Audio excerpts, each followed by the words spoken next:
If it is the history of the continent, slavery that has been mentioned, if it is colonization that has been spoken to, if it is neo-colonization that has been spoken to, if it is in describing the continent of Africa as having been divided so very arbitrarily in Berlin in 1884 and 1885, that has been spoken to.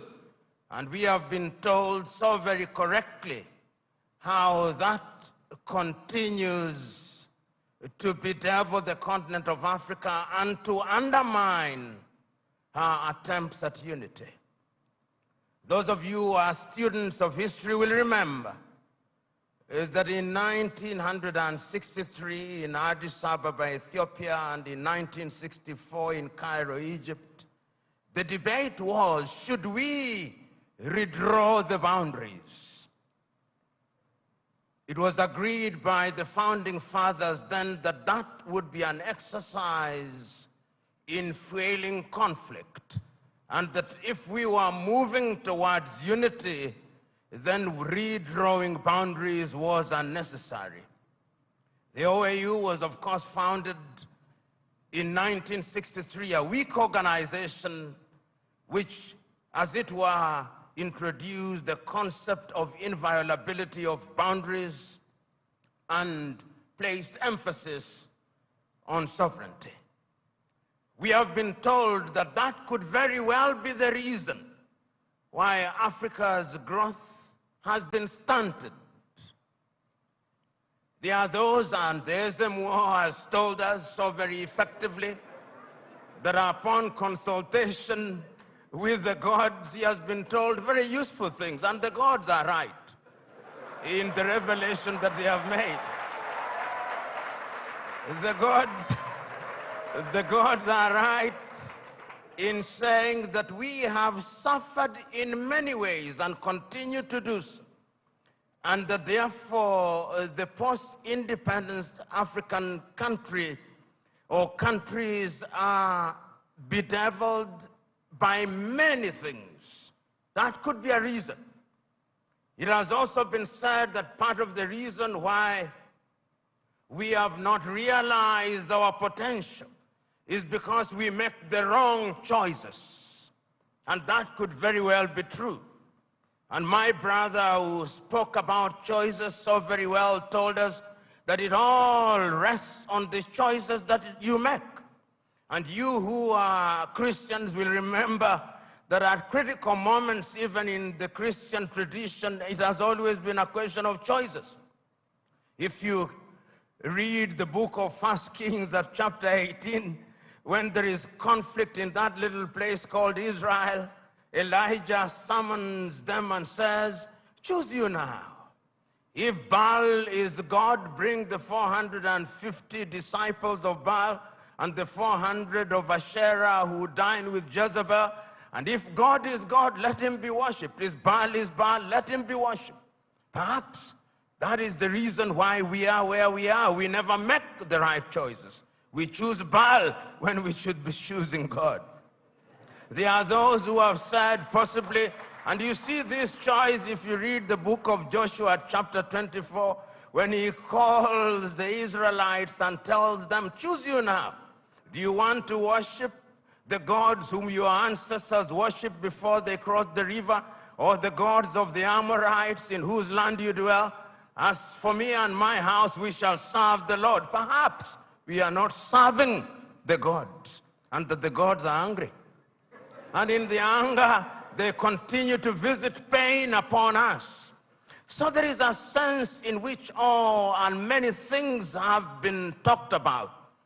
But Africa sometimes judges ourselves very harshly and with a jaundiced sense of history. The post-colonial African state, the oldest post-colonial African state is Ghana, 66 years only. Nigeria, 63 years only.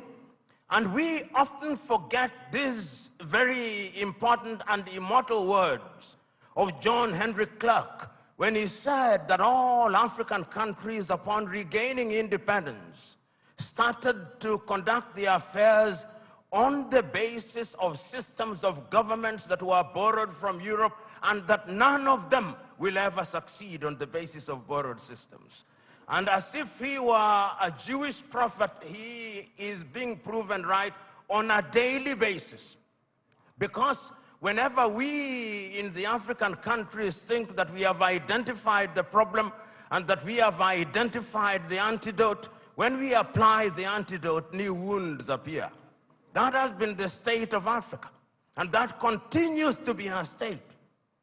And therefore, when we judge Africa, we must ask ourselves, from whose lens are we judging Africa? When in 1965, the Osagyefo Kwame Nkrumah wrote the book, Neocolonialism, the Last Stage of Imperialism, and the Most Dangerous, he was right, and he was overthrown for it, because the colonizer left but never left. And if you have any doubt, see what is happening in Niger, in Guinea, in Burkina Faso, in Mali. They are alive and well. And Africa remains the only continent in the world that is still referred to as Francophone, Anglophone, Lusophone, and now we are beginning to even call it Russophone and Sinophone and Indophone. There is a sense in which we must never forget this, so that when we are judging Africa, we ought to judge her on the basis and upon the realization that the headwinds that stand on our path are numerous, and that there is no shortage of fifth columnists within our ranks. The SMO spoke, and if the SMO were to speak a little longer, he would have reminded you of what Chinua Achebe said in Things Fall Apart, that they came and put the things that held us together, and we can no longer reason as one. And he said, we may have sent the white man away, but what about our brothers whose minds they have infected and infested? And there is no shortage of them. So Africa can and will arise. And if you look at the continent of Africa, she has always been conscious of the need to do right things. And if you look at the continent since 1963, and I can remember this so very vividly, I can remember Kwame Nkrumah in 1957 on the 6th of March saying, the freedom of Ghana means nothing if the rest of Africa is not free. He says the same thing in 1958. He repeats the same thing in 1960 in Casablanca, Morocco. He repeats it again on 25th of May, 1963 in Addis Ababa, Ethiopia, where he tells the 32 heads of states gathered there, we must live here with one army. We must live here with one currency. We must live here with one foreign policy coordinated. And I even suggest that we can have a capital, and I suggest Bangui in Central African Republic because it is the most central. But we listen to him not. After that, of course, we have had our gains. Under the aegis of the OAU, Africa was able to eliminate apartheid South Africa. Under the aegis of the OAU, Africa was able to chase away the Portuguese in Cabo Verde, in Angola, in Mozambique, in Guinea-Bissau. Under the aegis of the OAU, Africa was able to chase away the apartheid regime in what is now Namibia and the Ian Smith regime in what is now Zimbabwe. Let us not judge ourselves too harshly. We have made our mistakes, but sometimes it is proper, as my sister said, that we see half full glass rather than half empty. We must not debilitate ourselves by constantly bashing ourselves and looking at Africa from jaundiced eyes from Europe and America. And I'm suggesting to you, we have and will continue to make our mistakes. Look at Africa and the decision that she has made for ourselves over the years. As early as 1980, Africans sitting here in Lagos, Nigeria, came up with the Lagos Plan of Action.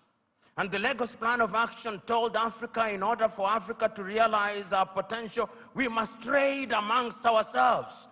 But the neo-colonizer was not resting. A little earlier, 5 years earlier, the neo-colonizers had sat down in Lomé, in Togo, not too far from here, and came up with an agreement of African and European and Pacific countries. And when that did not work, they sat again in Cotonou, here in Benin, and came up with the Cotonou Agreement. They are never resting. We must never forget that. The neo-colonialist are alive and well, and is always trying to frustrate what we do, because Africa is their hunting ground. And we did not stop there. When we are doing things, you tell me what Africa has not tried to do. In terms of the airspace, we agreed in Yamoussoukro, in La Côte d'Ivoire, that we will open our airspaces in 1988. We sat in Abuja, here in Nigeria, in 2001 and said we were going to spend not less than 15% of our budget in the health sector. We sat in Malabo, Equatorial Guinea in 2014 and said we were going to focus on agriculture.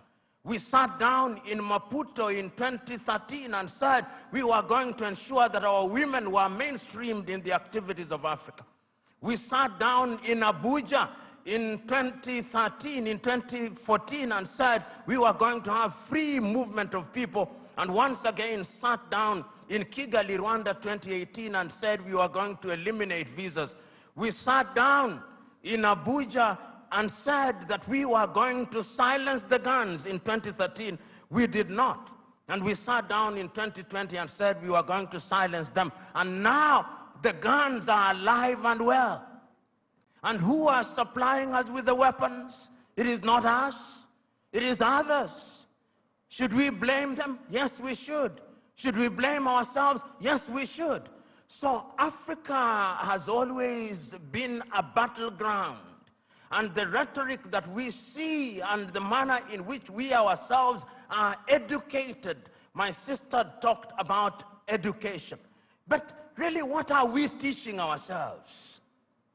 It is fella Nicola Pokuti said, "Teacher, don't teach me nonsense."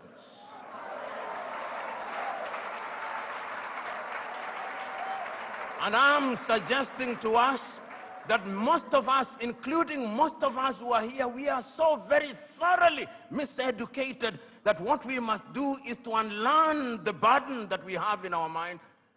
Those of us who are lawyers, when do we feel happiest? When we cite an English authority to determine a land case in Abeokuta.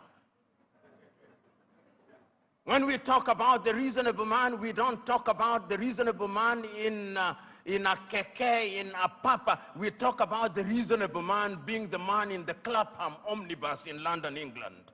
That is how miseducated we are.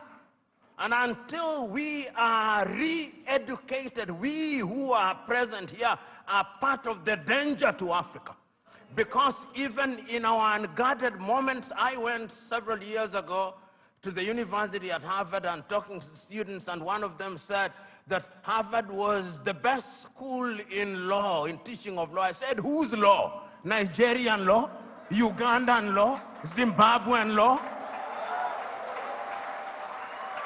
They can only be best in teaching their law, not ours.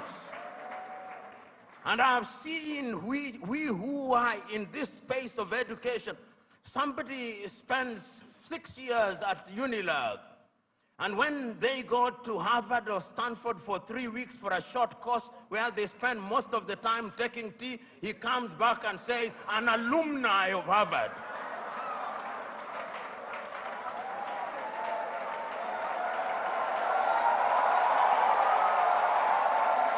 So the time is now.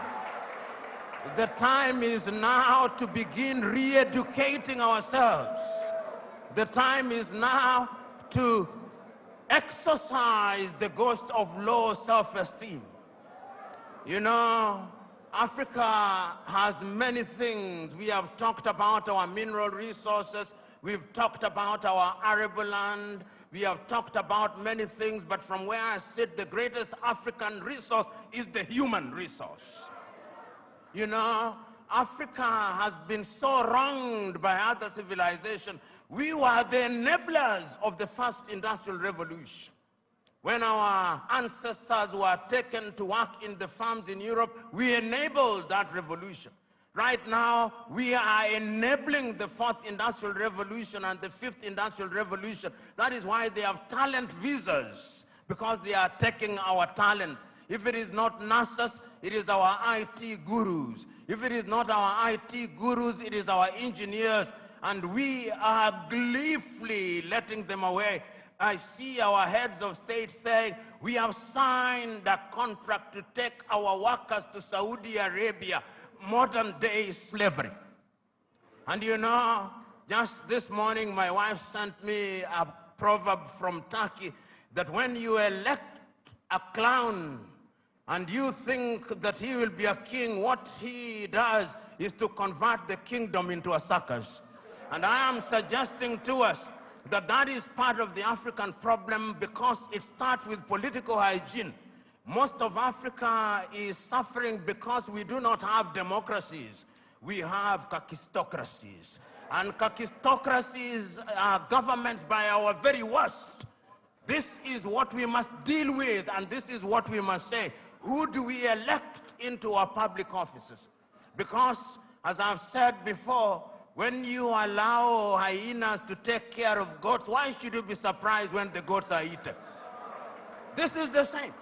And Africa is only going to realize our potential in all areas when, by dint of choice, we enable and allow our best men and women to serve in different areas. I've heard it being said about Lee Kuan Yew in Singapore. I've heard it being suggested about Mahathir Mohamad in Malaysia. I've heard it being said about Japan. I've heard it being said about other countries. But there was a conscious decision on the part of those individuals and the followership. We always talk about leaders, but we never talk about the followers. The followers must also style up. Africans on average are for some reason attracted to thieves. Africans are for some reason attracted to men and women who cannot serve her. And when they are not served, then they complain. When Africans are told, choose you now whom we shall release, Jesus of Nazareth or Barabbas, they say, release Barabbas. And when Barabbas behaves like Barabbas, they say, why are you not behaving like Christ? It cannot be done. And this is what we must do. And I am submitting to us that it can be done and it should be done. I know a number of African countries, and I travel this continent sufficiently to know that there are African countries that are doing well. They are trying. There is no nation without trials and tribulation. We are fond of talking about the United States of America as an exemplar of that which is good and bad. When they said in 1776 that they held certain truths to be self-evident, that all men were born equal, that they were endowed by their Creator with certain unalienable rights, that among those who are life, liberty, and the pursuit of happiness, were blacks included? No, they were not. Did they not fight a civil war? Yes, they did.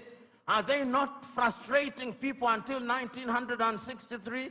Did George Floyd, was he not killed only recently? There is not a single nation without trials and tribulation.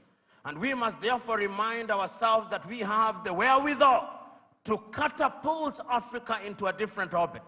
And Nyerere of Tanzania once said, we must also define what development means.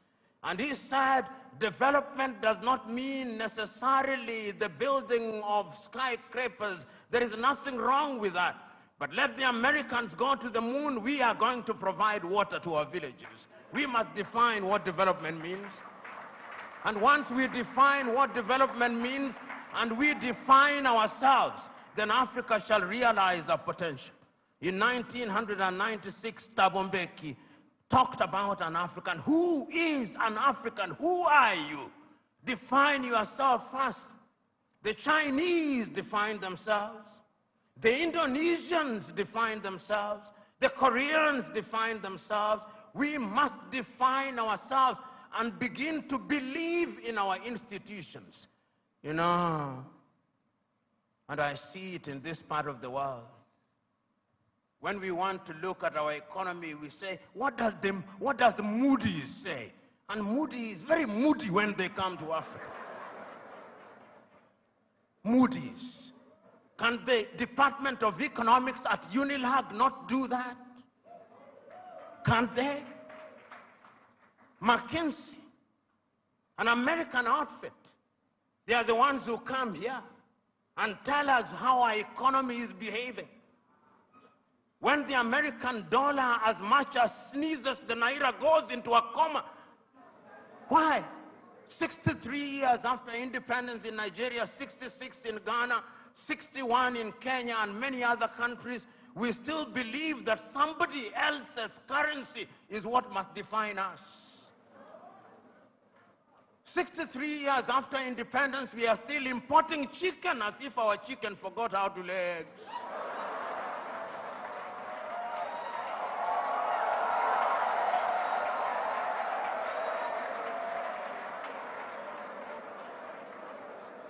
The time is now for Africa to ask fundamental questions. Because if you ask the wrong questions, you'll get the wrong answers. And I'm suggesting to us that Africa is already asking those questions. You know, in the year 2013, African heads of states and government sat in Addis Ababa, Ethiopia. That was during the chairmanship of South Africa's Nkosazana and Dlamini Zuma. And they decided that we can no longer continue to live in this muck and mire. Africa must know progress. And they came up with Africa Agenda 2063. My sister spoke to it so very ably and eloquently and passionately. What we don't say is that during that week, Nkosazana and Dlamini Zuma wrote an apology letter to Kwame Nkrumah, telling Kwame, we apologize. What we are doing now, you saw in 1963. A house divided against itself cannot stand. Now we are living through Africa Agenda 2063. We are living through the Sustainable Development Goals. And I'm not a Jewish prophet nor related to one, but I can confirm to you we will not fulfill any one of them. You cannot, in the nature of things, engage the reverse gear and then think you'll reach your destination. You cannot. And that is what most African countries have done. So the time is now, as the cliche goes, when you are in a hole, you stop digging. And Africa must stop digging. And if we stop digging and we look at what we have, Africa Continental Free Trade Area says that we are going to trade amongst ourselves in the world. Africa trades ourselves at best at 20%. Europe at about 70%, North America possibly 65%, Asia now going to 60%, Latin America going to 55%, Africa 20%. What must we do? We must stop certain things that stand in our way, conflict. Look at Africa as I speak to you.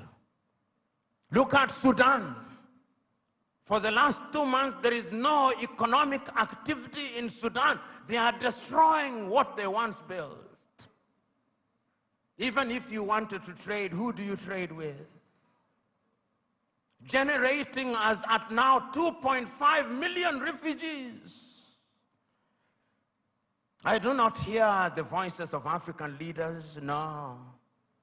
Their silence is eloquent. And when they speak mutedly in sanitized languages, and people are dying. Children who ought to be vaccinated in Sudan are not getting vaccinated. Here in your neighborhood in Cameroon, children have not gone to school for the last many years. conflict. In northern Mali, the country is divided de facto into two. In the Democratic Republic of Congo, 120 armed groups, yet it is the busiest airspace in the continent of Africa. Minerals are being taken away to Europe and America. Central African Republic, the same. Libya, the same. Several months ago, I wrote to the chair of the African Union and all African heads of state and said, convene a meeting with only one agenda item. What can we do to save Africa from this slide? Only 4 replied. That is the state of the continent of Africa. We must deal with the basic things. We must solve conflict. We must change our governance. Because if we don't deal with the question of governance, we are going nowhere. Africa has become a continent where after every election there is conflict, because the pursuit of power is a cutthroat competition where throats are actually cut. And when the SMO was here and he consulted the oracles, he discovered that we have a problem in that direction. And that the sooner we resolve that, the safer we will be.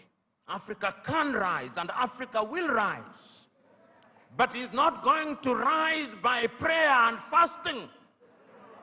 We must pray and fast, but it will not happen. Because the last time I checked, even those of you are believers, when Abraham was taken from Ur of the Chaldeans and given Canaan, it was not on a silver platter. He had to fight the Canaanites. He had to fight the Philistines. That is the nature of divine instruction. Go ye and subdue the world by the sweat of thy brow. The kitchen where they make manna was closed. Manna will no longer come. Because you must now make your manna. And it is our duty, therefore, as Africans to begin to rethink the younger generation. You know, there is a saying in Chichewa in Malawi, that more precious than our children are our children's children. So when we are doing these things, we must remind ourselves that we are doing for this generation and generations yet to be born. When my good sister was speaking, she started in 1969 about the education. We were alive. Then you came to the year 2023 and we are alive. But when you came to the year 2077, knowing as we do that we are not immortal, we shall be assumed into heaven. Some of you who will be alive, you will be old and possibly stupid and not very useful to anybody. This is why we say it is intergenerational. So, brethren, what we must now do is to ask ourselves, then what do we do? Beyond the rhetoric, what do we do? And what is beautiful in Africa now, not only in the continent of Africa, is that there is a consciousness. You know, I'm in a church setting, and sometimes it is good to remind you, for those of you who believe and believe rightly, even in the Bible, sometimes those who are saying the right things think that they are the only ones, thinking in silo. You remember Elijah going and saying, but Lord, I'm the only one who has not bowed to Baal. He was told, no, there are 7,000 others. And as I travel across Africa, there are 7,000 others. Today I've seen many of them. Today I've had the honor and privilege of listening to many of them. One enlightened more than the other. One more passionate than the other, talking about what we can do. And talking about the place of Nigeria in that space. Times without number have talked about Nigeria and reminded Nigerians that the day you become great, that is the day Africa becomes great. When I hear in Nigeria economists and politicians telling me that the GDP of Nigeria is 500 billion United States dollars, and that therefore it is the biggest economy in the world. I am reminded of the words of Yoweri Kaguta Museveni, my friend, when he says, in a debate between dwarfs, what is the value of one dwarf saying, I'm taller than the other dwarfs?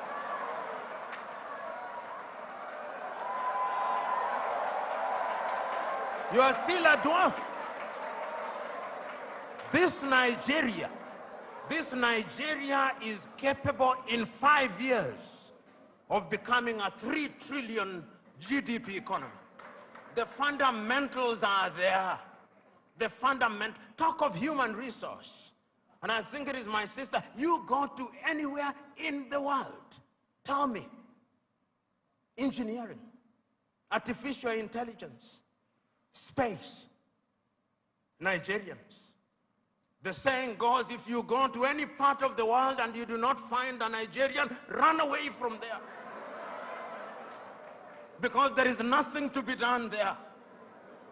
It is these Nigerians who will move the country. I keep on reminding my Nigerian friends, you say you are 220 million. No, you are not. I suspect you are 300 million. And if my suspicion is correct, you owe this region and this continent the talent. You know, when people talk about instability in Nigeria, I ask them, can you handle refugees from Nigeria? Can you? You cannot. They'll overwhelm the entire West Africa.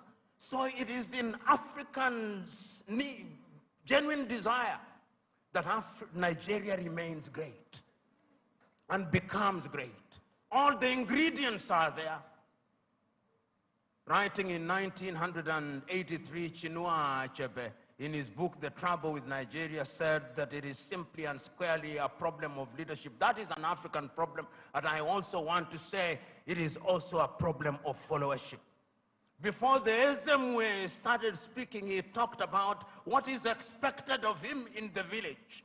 When you are appointed into a public office in Africa, they actually expect you to be a thief.